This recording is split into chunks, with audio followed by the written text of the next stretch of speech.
کہ ان دونوں کے درمیان صرف نکاح کا نہیں، محبت کا بھی رشتہ قائم تھا، اور اس رشتے کی بنیاد پر ہی یہ نکاح ہوا تھا۔ بابا سائی، آپ یہ کیسی باتیں کر رہے ہیں؟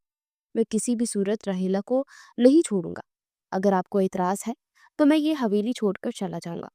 میں سب کچھ چھوڑ سکتا ہوں مگر رحیلہ کو نہیں چھوڑ سکتا۔ باپ کی بات سن کر اگلے لمحے حبیب ملک نے اپنا فیصلہ سنا دیا۔